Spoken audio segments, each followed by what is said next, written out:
Welcome to another episode of Impulse, the podcast brought to you by Rayhow New Ventures. We dive into the world of innovation, entrepreneurship, and everything in between. I'm your host, Niels Wagner, and today we have a special guest joining us from Zurich, Switzerland. He's an entrepreneur, teacher, coach, and also member of our venture board, two-time accomplished author, having published From Science to Startup in 2016, and most recently, From Startup to Unicorn. I'm pleased to present you Anil Sethi. Anil, welcome to the podcast.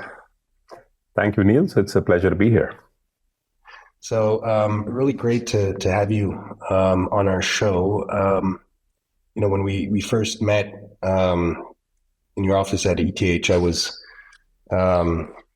really surprised at the kind of ease that we had in quickly getting into a conversation about all things entrepreneurial, I would say. On the one hand, the challenges large organizations face. On the other hand, the kind of potential that venturing or founding new companies brings to the table, and in a way, here at Rayhow New Ventures, we try and actually merge those two things. So the strengths that we have as an organization and the potential that startups bring to transform the organization, that's, I think, our topic. And Anil, I think you, with your Vita, have many insights on those levels. But maybe you just quickly introduce yourself to the audience who haven't had the pleasure of interacting with you directly yet. Absolutely, Niels. So I started my journey as an entrepreneur in about 2005, and I started my first company, Flisom. Again, it was a spin-off out of ETH Zurich, where scientists had been working on a particular technology of thin-film solar cells for about 20 or 30 years. And I came in as a non-technology person, and I said, this can have real-world impact in the marketplace. Why don't we go in and see if we can convert this into from technology excellence into market impact.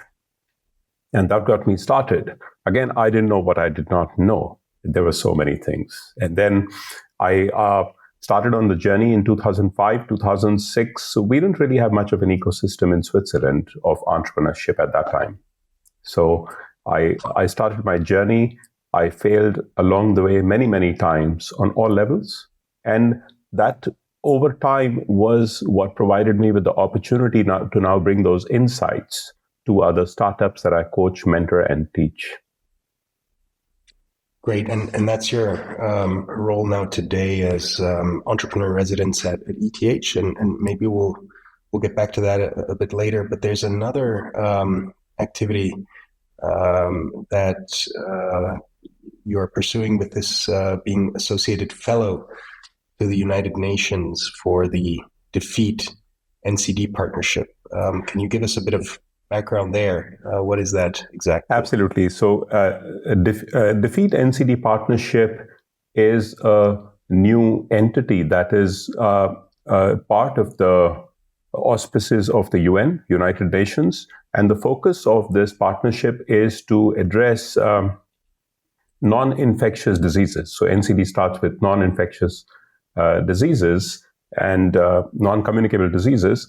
And this afflicts about 90 countries, where every year we have 15 million avoidable deaths. These are based on diseases like cardiovascular, cancer, and diabetes. And the vision of the DEFEAT-NCD partnership is to identify, mitigate, address these diseases by building localized ecosystems. And what I do within this is I bring my mindset of entrepreneurship to help inculcate micro-entrepreneurship within these countries. So I had the opportunity, for example, of going to Myanmar just when the COVID pandemic started as a part of the UN. And I realized that we have diabetes and a increasing high incidence of in these diseases, which can be identified and addressed at a very, very early stage. So there's a real opportunity for us to not just create impact, but to help create local micro entrepreneurs of people who own the impact and take responsibility, even with the profit motive, to help to create better health ecosystems. And that's how I've been involved with the DEFEAT-NCD partnership.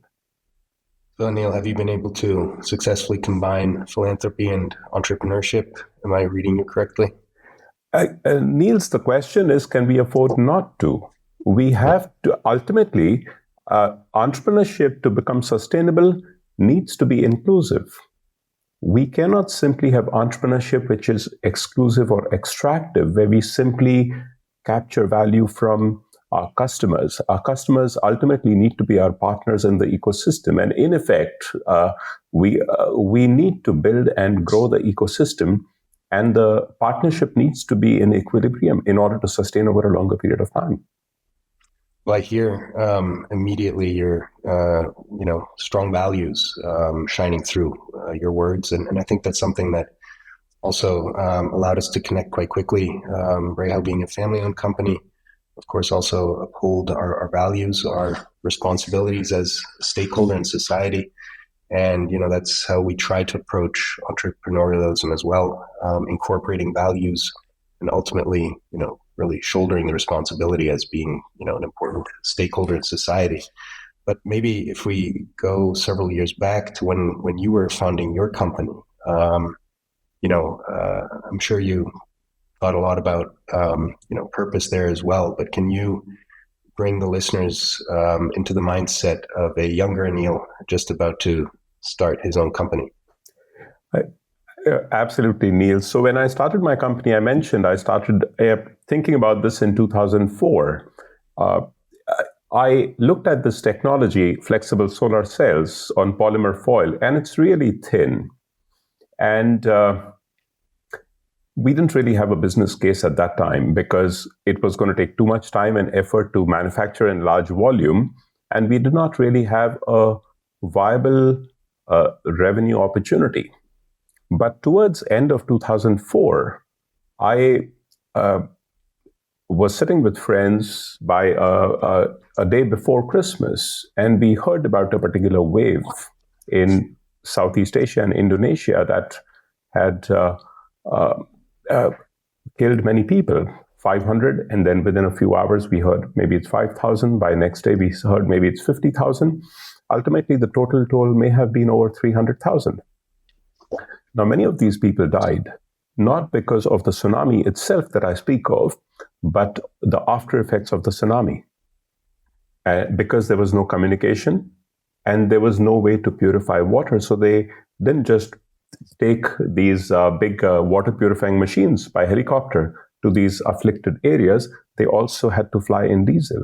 And that's when I realized that if we had the opportunity of creating our large flexible solar cells, maybe a 2.5 kilo foil of photovoltaic cells might have been able to provide clean drinking water on a sustainable basis to 5,000 people per day.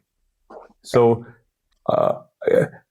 counter to my view that we need to think from financial terms, I did not think in terms of financial terms. I only thought in terms of the possible impact that we would have been able to create had we created the flexible solar cells.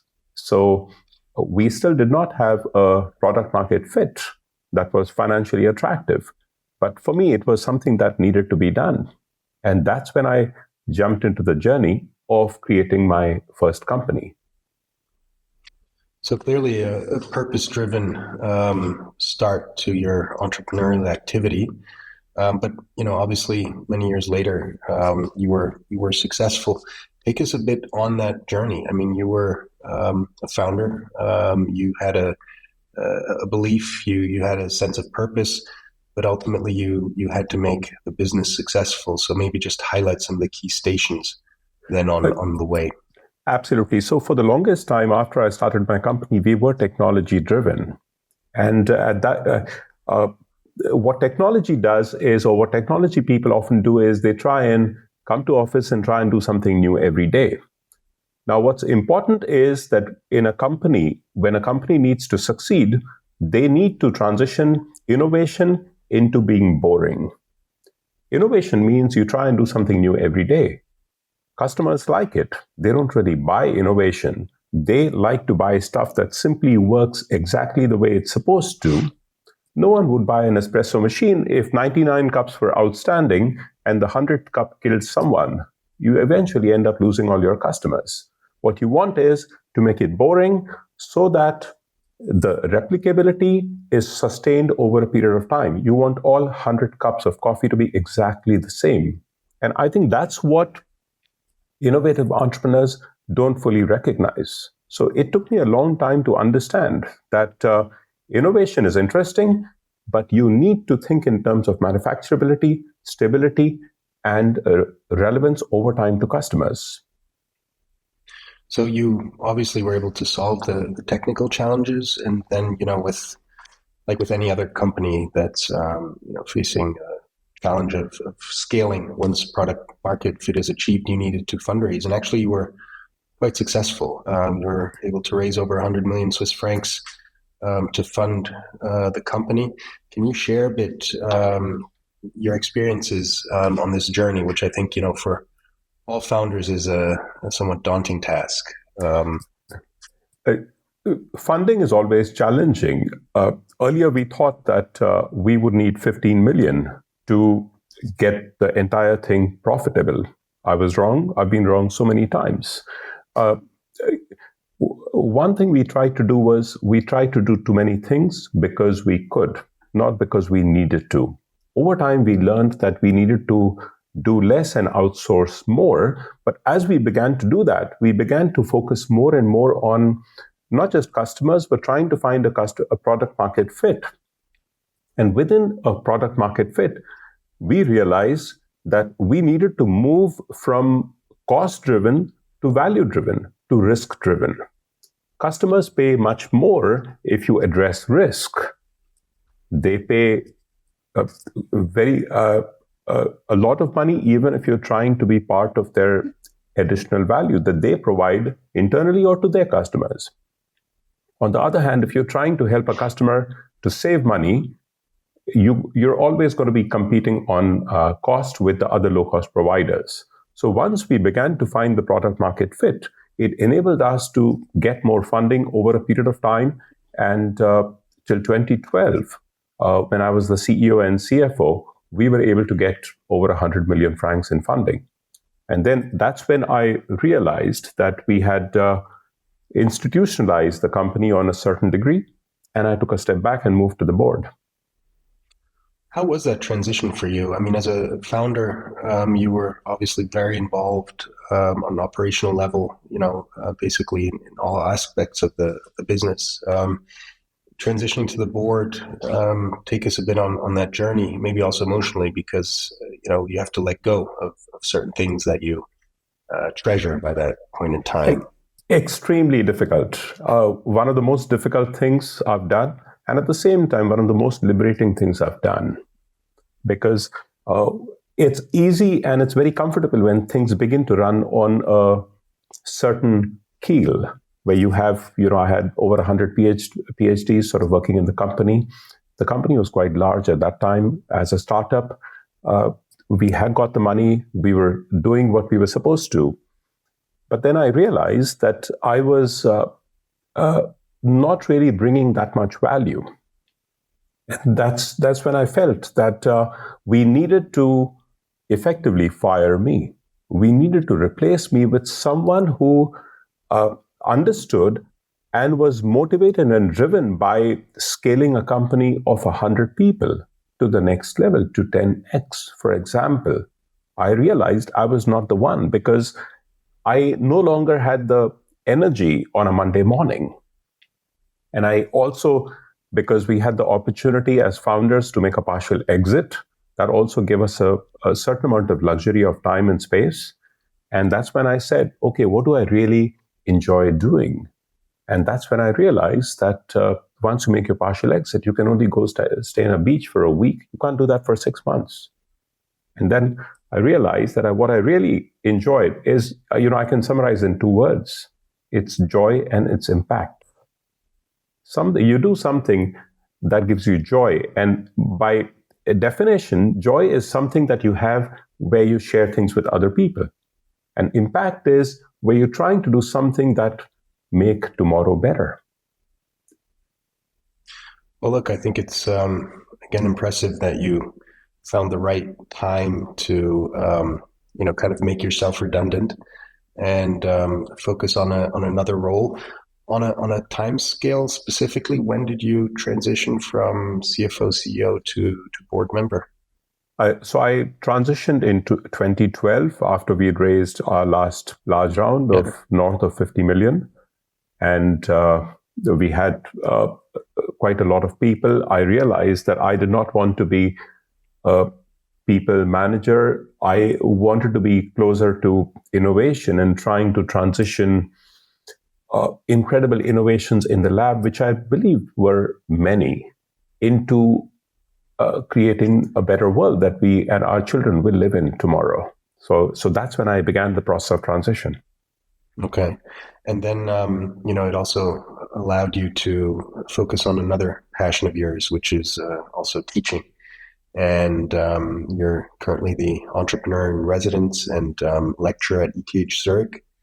Tell us a bit about what motivated you to take that additional step, and also share a bit what your activities are in that role. It's starting about 2010 or 2011. ETH Zurich always used to invite me to share perspectives, and that became a bit more around 2012 and 2013. I used to always go and share my own insights about my own journey, about my failures. I always felt that we were not talking enough about our failures because we are shy or we feel people will think badly about us. On the contrary, the real value for people is to understand the impact of their decisions before you make them. So over time, I realized that when I was being invited to ETH, I was talking about my journey, and people would sort of listen to me, take a few notes, and walk away. And that's when I felt that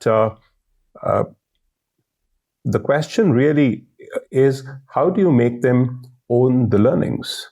And the only way you can help them own the learnings if I were to help them with their ideas, to develop their ideas. Because if you have an idea, you already have a vision.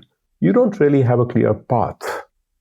I've walked that path. So I spoke to the folks at ETH Zurich and I said, can I come in and teach the very practical elements of entrepreneurship? And they said, what do you have in mind?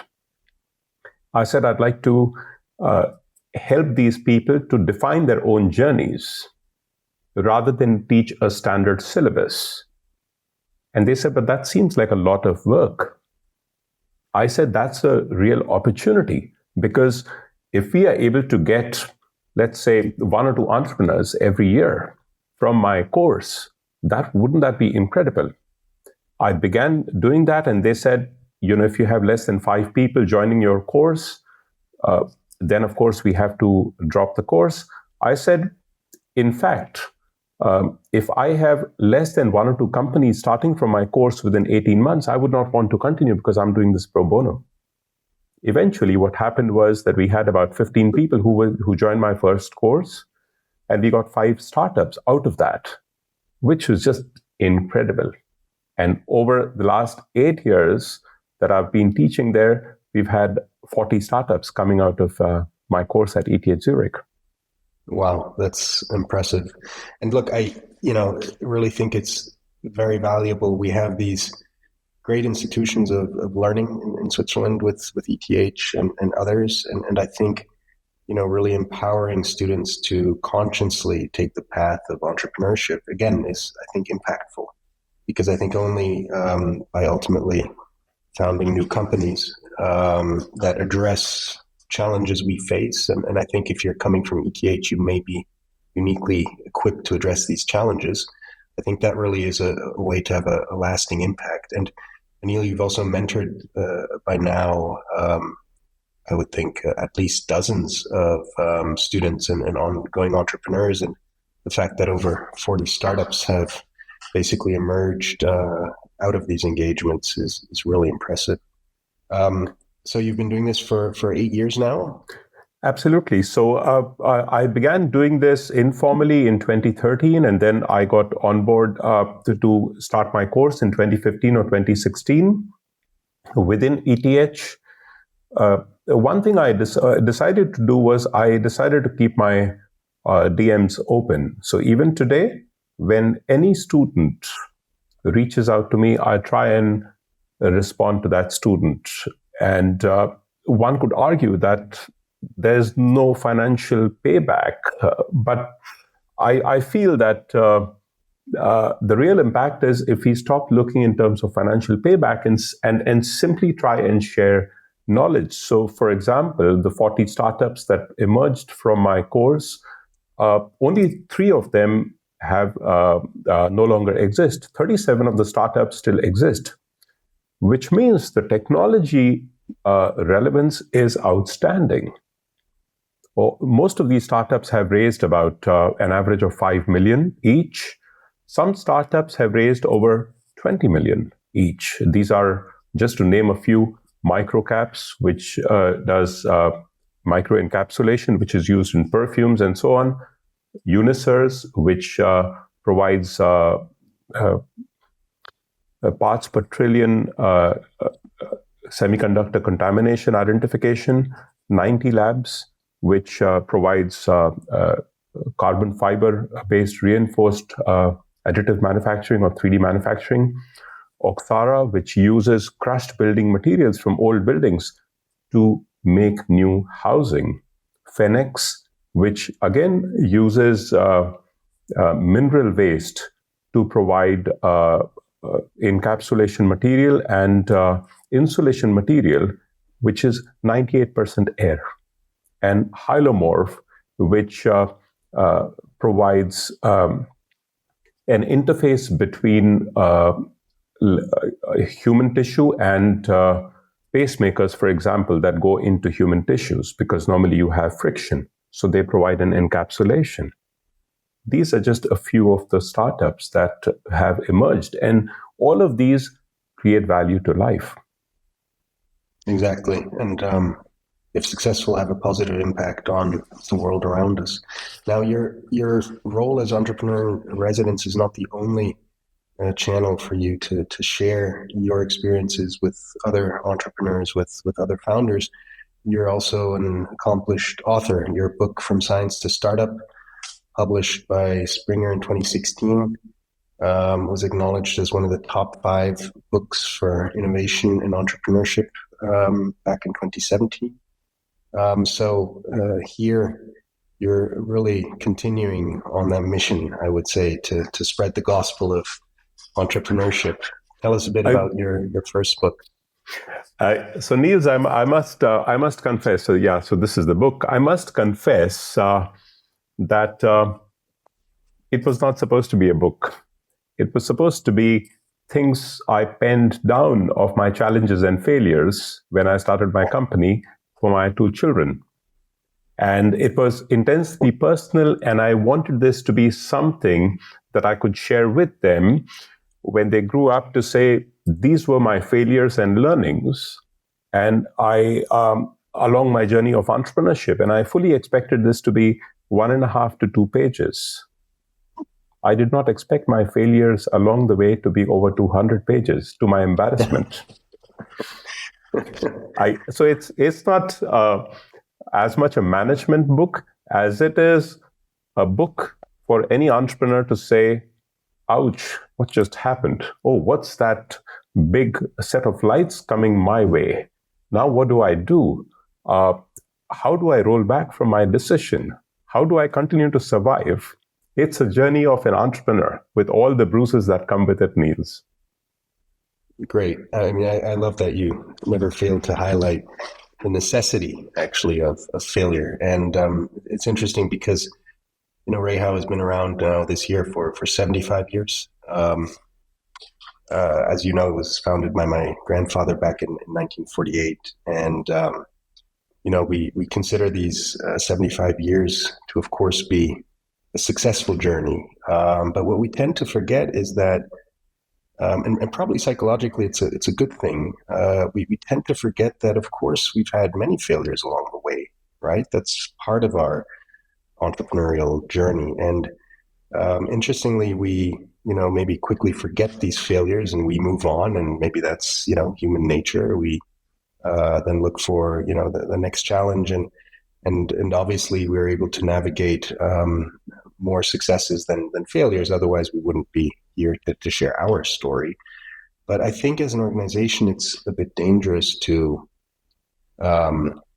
forget that we have failed and to not appreciate the necessity for failure.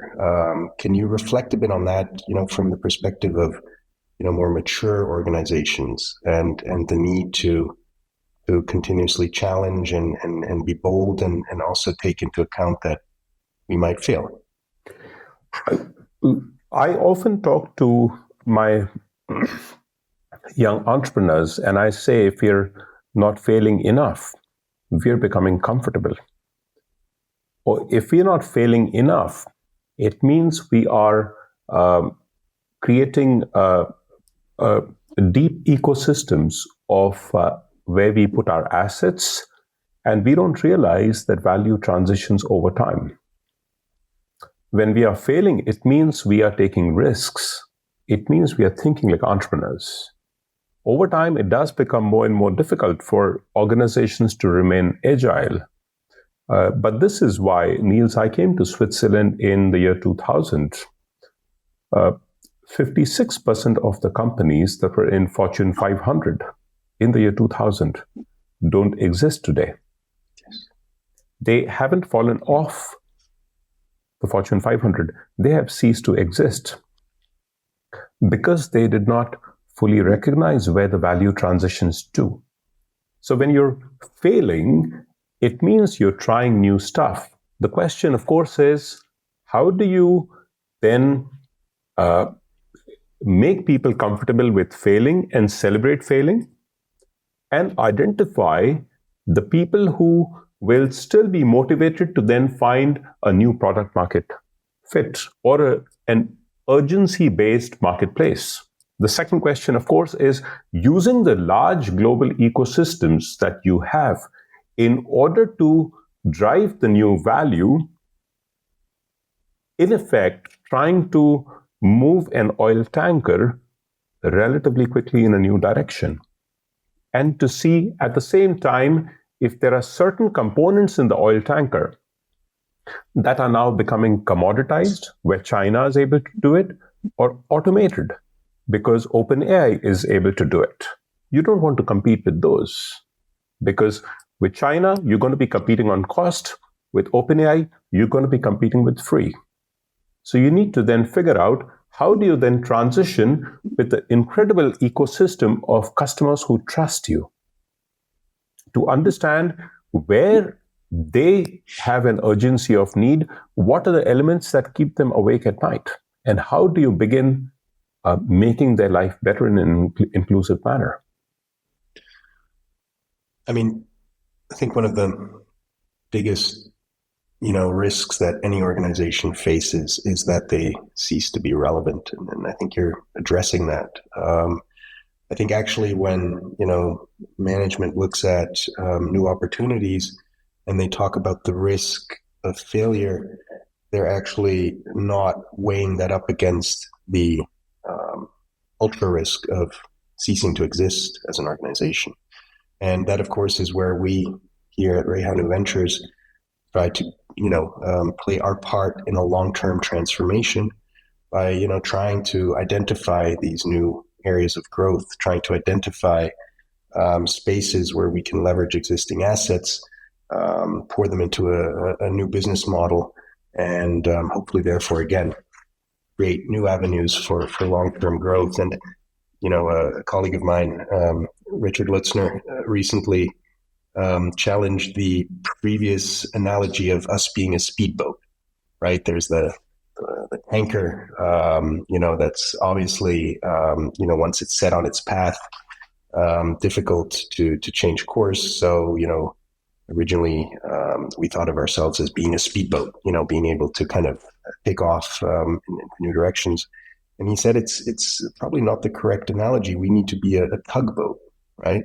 We need to help to nudge, to steer the large tanker in a new direction, and therefore hopefully making sure that we do stay relevant as an organization, that we do continue to exist, that we basically, in terms of generations, really then also manage to take the step and remain relevant for the future. And that's a big challenge. And I think you nailed it. Within a space of 10, 15 years, there's such huge transformations in almost all industries, and so many large organizations just cease to exist. That is the biggest risk that we all face. So taking small risks and failing here and there, getting some bruises, that's really not the big deal.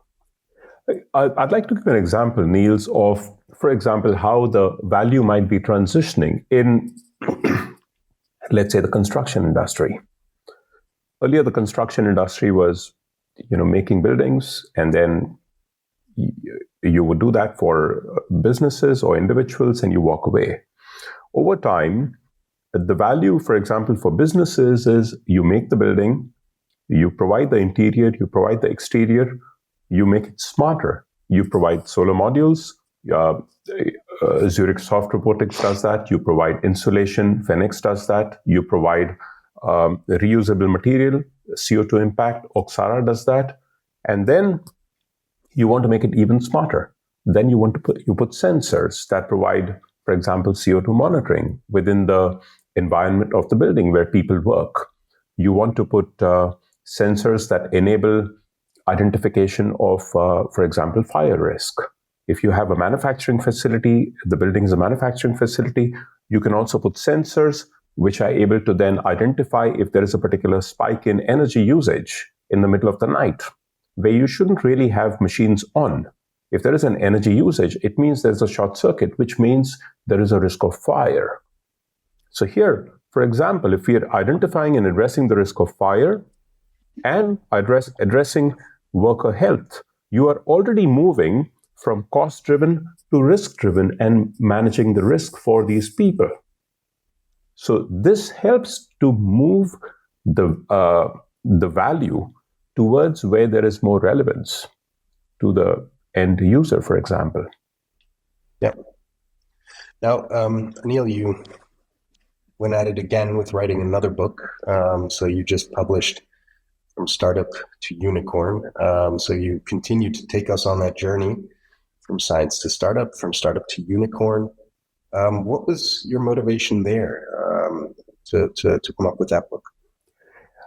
2 or 3 points, Niels, that came up over my journey of advising and supporting entrepreneurs and incredible companies. So I've done this now for about 15 years, where I've advised incredible entrepreneurs who've started companies or who are at the cusp of starting companies. I've also had the opportunity of advising entrepreneurs who've raised between, let's say, C and E rounds of funding, let's say who've raised between 100 to 150 million. And I've also advised families, second, third, and fourth generation families. Some things struck out to me. One was when people start their companies, you normally have 2 kinds of companies. One is a technology-driven company, where the market buys the product of the company based on the technology. The second is a platform-driven company, where it becomes a platform for people to transact services, goods, and so on, like Uber. People don't look at Uber or Facebook from the technology point of view, but what it provides to them. Within these companies, when they start, technology companies often have a very high survival rate. Within ETH Zurich, for example, at the end of 5 years, more than 92% of the technology companies still exist. In Silicon Valley, platform-based companies like Twitter and so on, in 5 years, less than 1% of those companies still exist. But the 1% that do exist end up becoming the market. They end up owning everything within that market. So the point of my book, From Startup to Unicorn, was to try and understand whether there is an opportunity for a technology company to think like a platform startup, whether there is an opportunity to scale like a platform, but still sustain relevance and minimize your risk of failure. So I've tried to do this for young startups, keeping in mind that every decision we take as a startup has a long-term consequence. Every agreement that we make with a supplier, customer, partner, or investor is in effect an obligation on the startup. Every time we tell a customer, we can do this for you, there is an implicit opportunity cost of something we cannot do for any other market or any other customer. So in effect, this book is about trying to understand how to think lean and scale and sustain relevance, and to recognize the impact of your decisions before you make them. The second part of the book is for people who've raised, let's say, 100, 200 million francs or dollars. You have a couple of options. Either you can run the company as a family company, in which case you need to figure out how to get the investors out. The second is you need to then say, I'm going to exit by way of an IPO. You need to plan this. You need to, in effect, dress the bride. It takes 1.5 to 2 years. Yeah. Or you say, I'm going to sell the company to a large company. It could be a strategic customer or strategic investor. Or the final option is you say, I'm going to sell the company to private equity. Each of these have different plans, implications, and lock-ins for the founders. So I've tried to delve into those. The final part of my book is how do you sustain relevance as a family-owned company? How do you remain lean and understand where the value in your industry, whatever the industry might be. And based on that, you focus on putting the energy in addressing the value, relevance, or risk of your customers that they expect to find tomorrow. These are the 3 elements in a short summary. Fantastic. And, I think really valuable that you, again, share your experience and, give today's and tomorrow's founders a leg up. But again, also you address, I think, very relevant topics that are also, for larger organizations, something to consider. So definitely appreciate it. And I think, again, bringing us back to our first meeting, I think we have many, many topics in common, from, let's say, the startup world on the one end of the spectrum to, mature family-owned businesses on the other end of the spectrum. And, what I do observe is that, especially in, Central European markets, there are many organizations that have been around for decades, typically kind of post World War II, which really benefited from, this enormous wealth creation that happened in the following decades. The Germans like to call it the Wirtschaftswunderjahre, the economical miracle years. But that runway is starting to run out, and it's imperative that organizations do find ways to transform, do find new ways to leverage their core assets, and therefore just find ways to stay relevant. So again, it's a spectrum, and it's a bit also maybe the circle of life. As certain organizations disappear, obviously new ones come up on the horizon. That's per se just the way things are. That's the law of nature. But of course, if you're an organization, you obviously won't be happy to call it a day. You do want to stay relevant for future generations, and that's a systemic challenge also. So always great to interact with you on these topics. And I personally believe that entrepreneurship, corporate venturing is an important tool in that strategic toolbox for developing organizations. But Anil, before we start to wind things up, just another question. What project that you're working on right now, in whatever role, gets you most excited? What are you just, really jubilant about right now? What keeps you up at night in the best of ways? Can you give us some insight there? Health is an area which is more and more important to me because it creates direct and inclusive impact to humanity tomorrow. We are living longer. We're not necessarily living healthier, but we do have the tools to try and get data points of health challenges that we've had and use those to provide better treatments, better drugs, personalized medicines. It's imperative that this be recognized as a key asset of the individuals and countries. And inclusiveness here is absolutely critical, because in the absence of inclusiveness, we saw the drug prices in the US of insulin being $1,000 per month, whereas in Canada, you get it for $35. In Switzerland, it's covered as part of our insurance. So health is definitely a really, really important element that I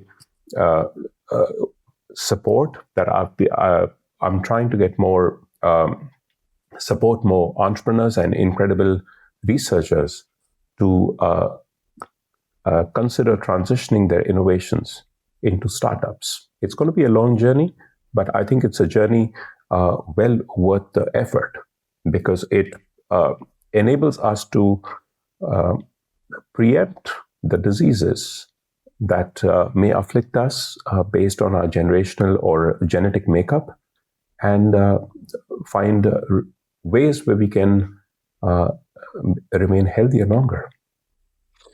Anil, I think you've just set us up for the next podcast here. I'd love to really dive into that issue with you. I do think it's an interesting situation that modern medicine has managed to prolong life, so increase the lifespan, but not necessarily increase the health span. So, if we continue down this route, we just live longer and spend longer times being absolutely miserable, and that's definitely not the outcome I think that we're striving for. So I'd love to go into that topic with you at another occasion.